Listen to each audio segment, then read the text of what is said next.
Welcome, you are watching AMI Made Easy.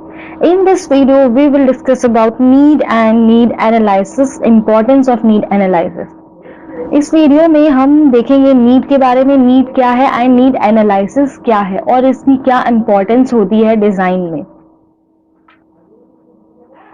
What is need analysis? Need analysis is about understanding different needs of different peoples involved in our design process. That means कि अगर हम design की definition को याद करें तो वहाँ पे मेंशन किया गया था कि नीड ही एक रीज़न है जिसके वजह से हम डिज़ाइन करते हैं, क्योंकि उसके डेफिनेशन में क्लियरली मेंशन हुआ था कि डिज़ाइन हम अपनी नीड्स को, हमारी ज़रूरतों को और हमारी प्रॉब्लम्स को सॉल्व करने के लिए करते हैं. तो नीड यहाँ पे बहुत ही ज़्यादा इम्पॉर्टेंट है और उसको अगर हम अच्छे से एनालिसिस नहीं करेंगे तो हमारा डिज़ाइन भी परफेक्ट नहीं होगा. नीड एनालिसिस में हम क्या करते हैं कि हम जो भी हमारे कस्टमर्स होते हैं वो ज़रूरी नहीं कि सिर्फ एक ही टाइप के हो और एक ही कम्युनिटी को बिलोंग करते हो. हमारे कस्टमर्स अलग अलग टाइप के भी होते हैं, तो हमें उन सभी के अलग अलग नीड्स को ध्यान में रख के अपना डिज़ाइन करना होता है. जैसे कि नीड एनालिसिस में हमें देखना होता है कि who has the need, is the need logical, what is the real need and what can be done to resolve the need.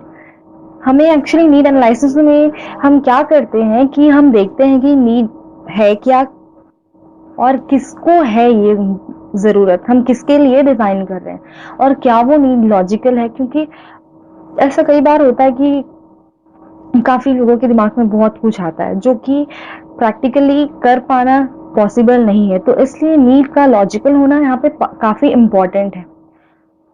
और हम नीड एनालिसिस में ये भी देखते हैं कि हम क्या कर सकते हैं कि हम उस ज़रूरत को पूरा कर सकें.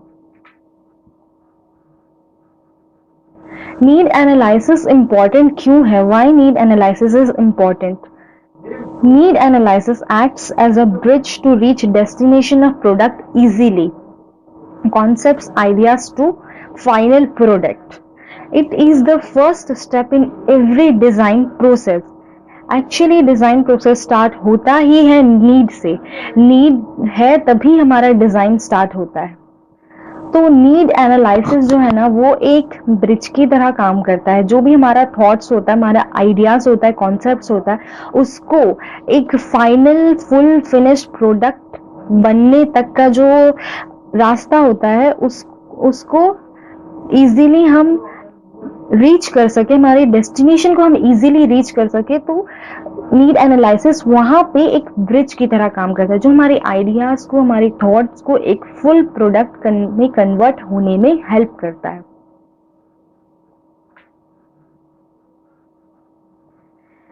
एक डिज़ाइन में काफ़ी अलग अलग टाइप के पीपल इन्वॉल्व रहते हैं, बहुत अलग अलग लोग इन्वॉल्व रहते हैं, जैसे कि कस्टमर, जैसे कि मैन्युफैक्चरर, जैसे कि डिस्ट्रीब्यूटर, कोई भी हो सकता है. क्योंकि एक डिज़ाइन में ये सभी लोग इन्वॉल्व रहते हैं, हमारा कस्टमर, मैन्युफैक्चरर और डिस्ट्रीब्यूटर.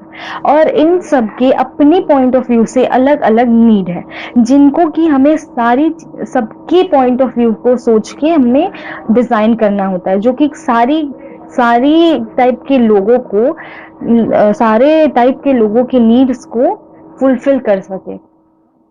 जैसे कि एक कस्टमर को चाहिए कि उसका प्रोडक्ट अच्छा होना चाहिए, गुड लुकिंग होना चाहिए, लॉन्ग लास्टिंग होना चाहिए और रेट कम होना चाहिए.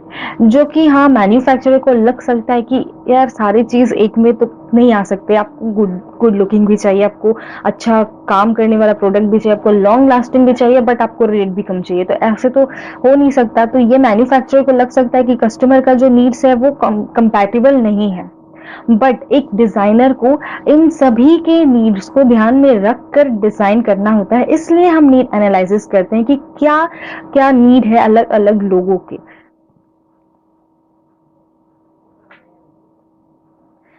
जैसे कि for example a customer wants the product to be functional, good looking, long lasting and inexpensive. एक कस्टमर को चाहिए कि उसका प्रोडक्ट फंक्शनल हो, मतलब कि काम करता हो, गुड लुकिंग हो, अच्छा दिखना चाहिए, लॉन्ग लास्टिंग भी हो, काफ़ी लंबे टाइम तक वो उसको चलते रहे उसका प्रोडक्ट, और एट द सेम टाइम वो इनएक्सपेंसिव हो, वो ज़्यादा महंगा भी ना हो। A distributor wants the product to be with sales appeal, without service problems, with ease in transportation and with lots of profit. एक डिस्ट्रीब्यूटर को चाहिए कि उसका प्रोडक्ट सेल्स अपील हो, मतलब कि वो इजीली बिक जाए, उसमें कोई सर्विस की प्रॉब्लम्स ना हो, अगर हो भी तो वो इजीली सर्विसेबल हो, और ट्रांसपोर्टेशन में उससे कोई दिक्कत ना आए। ऐसा प्रोडक्ट हो कि जो इजीली ट्रांसपोर्ट हो जाए, ट्रांसपोर्ट करने में उसे काफ़ी ज़्यादा मेहनत करने की ज़रूरत ना पड़े, और एट द सेम टाइम उसे उसके उस प्रोडक्ट के साथ काफ़ी प्रॉफिट चाहिए। वो तभी काम करेगा, तभी वो प्रोडक्ट को डिस्ट्रीब्यूट करेगा जब उसका प्रॉफिट होगा। और एक manufacturer want the product to be easily made with easily available materials without seasonality and with high demand. और एक मैन्युफैक्चरर को चाहिए कि उसका प्रोडक्ट जो है वो बिना कॉम्प्लिकेशंस के इजीली बन जाए और इजीली अवेलेबल मटेरियल से बने, ताकि आगे चल के इन फ्यूचर जब उसका डिमांड बढ़ जाए प्रोडक्ट का, तो मटेरियल्स जो है मिलने में, अवेलेबल होने में प्रॉब्लम ना हो, और उसके प्रोडक्ट में सीजनैलिटी ना हो कि एक सिर्फ पर्टिकुलर सीजन तक ही वो डिपेंड रहे, लिमिटेड रहे, ऐसा ना हो, और उसका डिमांड हाई हो। तो इन सभी लोगों के नीड्स जो है वो काफ़ी अलग अलग है अपनी उनके पॉइंट ऑफ व्यू से, जो एक डिज़ाइनर को सारी नीड्स को ध्यान में रख के ही डिज़ाइन करना होता है। तो इसी वजह से हम नीड एनालिसिस करते हैं कि हम देखें कि क्या क्या नीड्स हैं किसके किसके। तो एक product must satisfy all these different needs, so a designer must understand all these needs carefully, so need analysis is done। इसीलिए नीड एनालिसिस किया जाता है, क्योंकि एक प्रोडक्ट को ये सभी के डिफरेंट डिफरेंट नीड्स को सेटिस्फाई करना होता है। Important points to be remembered while analyzing a need। जब भी हम नीड एनालिसिस करते हैं तो हमें कुछ चीज़ों को ध्यान में रखना होता है, जैसे कि हम जो हमारा पॉइंट ऑफ व्यू है, हमारा सॉल्यूशंस जो है वो हम कंज्यूमर्स के ऊपर, कस्टमर्स के ऊपर थोप नहीं सकते हैं, क्योंकि आखिर प्रोडक्ट उनको ही यूज़ करना है। अगर वो उनको ये प्रोडक्ट नहीं पसंद आएगा, अच्छा फीडबैक हमें नहीं मिलेगा, तो हमारा प्रोडक्ट जो है आगे नहीं बिक सकता है। We cannot impose any solution on consumers because ultimately they have to use the product। Communication gap बिल्कुल नहीं होना चाहिए, जहां तक हो सके हमें अच्छे कम्युनिकेशन करनी चाहिए लोगों से। Always we should remember the future need, that is present need when the product will be really out in the market.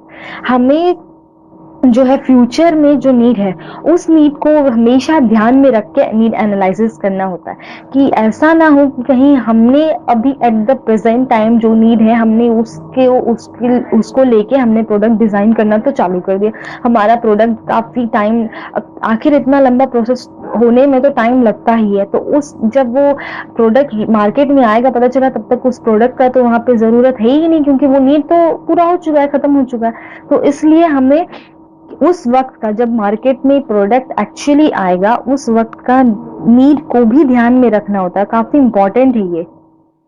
वो always we should remember the future need, that is present need when the product will be really out in the market. Need should be suitable to the society requirements. Society मतलब हमारे आसपास की जो society है, उन वो society requirements को suitable होना चाहिए। ऐसा ना हो कि हमने प्रोडक्ट बना दिया जिसकी वजह से जो है हमारी सोसाइटी में प्रॉब्लम्स आ गई। नीड तो पूरा हो गया हमारा, बट हमारी सोसाइटी में प्रॉब्लम्स आ गए, जैसे उसकी वजह से अगर पोल्यूशन हो रहा है, उसकी वजह से कुछ प्रॉब्लम्स हो रही है, तो वो सारी चीज़ें नहीं होनी चाहिए। तो हमें सोसाइटी को भी ध्यान में रख के हमारा नीड एनालिसिस करना होता है। We should follow trends in market carefully, and also we should follow carefully our competitors in the market। हमें मार्केट के ट्रेंड्स को केयरफुली फॉलो करना होता है, क्योंकि मार्केट में हमेशा ट्रेंड बदलते रहता है। सो प्रेजेंट जो ट्रेंड है उसको हमें ध्यान में रखना होगा। और हम सिर्फ एक ही कंपनी नहीं है जो ये प्रोडक्ट बना रहे हैं, काफ़ी ऐसे और भी बहुत कंपनीज होती हैं जो हमारी तरह सोच के प्रोडक्ट्स बनाती है। सो हमें हमारे कंपटीटर्स जो है मार्केट में, उन सबको भी ध्यान में रख के हमको अपना प्रोडक्ट बनाना होता है। तो नीड एनालिसिस में ये इम्पोर्टेंट पॉइंट्स है। To analyze the need better, it is very important to collect all the essential information about our consumers, that is spending habit of customer, their social behavior, etc.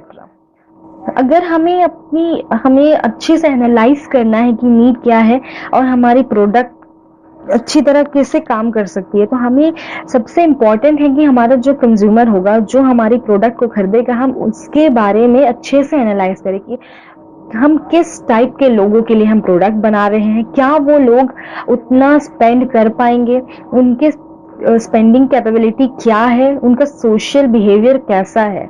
इन सभी को ध्यान में रख के हम अगर अपना प्रोडक्ट बनाते हैं उनके अकॉर्डिंगली, तो ही जाके हमारा प्रोडक्ट जो है वो सक्सेसफुल होगा। For better analysis of need, we should always take help of departments such as marketing, research and development, etc.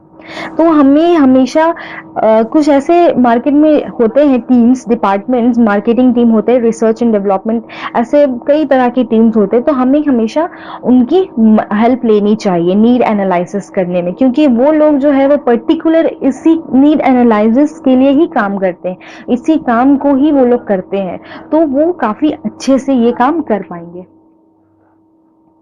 Need analysis के 3 मेन रीजंस है कि कस्टमर को सेटिस्फैक्शन होना चाहिए, हमें रिटर्न्स मिलने चाहिए प्रॉफिट के टर्म्स में, और ये फिजिबल हो कि हाँ ये हम कर पाए, ये प्रैक्टिकली पॉसिबल हो ये नीड, तभी ही हम उसको, अगर हम ऐसा कुछ नीड है और हमने मतलब अगर नीड ऐसा कुछ है जो प्रैक्टिकली इम्पॉसिबल हो बनाना, तो आगे तो वहीं पे बात खत्म, वहां से आगे हम बढ़ ही नहीं सकते। तो इसलिए नीड फिजिबल भी होना चाहिए, मतलब ऐसा हो कि वो प्रैक्टिकली पॉसिबल हो बनाने में, हमें रिटर्न्स मिले, प्रॉफिट के टर्म्स में हमें प्रॉफिट होना चाहिए, तभी हम काम करेंगे, हम करना क्यों काम करेंगे।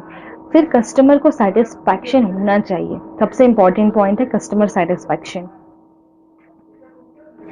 इसीलिए हम नीड एनालिसिस करते हैं। और अगर आपने अभी तक हमारी वीडियो चैनल को सब्सक्राइब नहीं किया तो प्लीज सब्सक्राइब कर लीजिए, ऐसे आपको और भी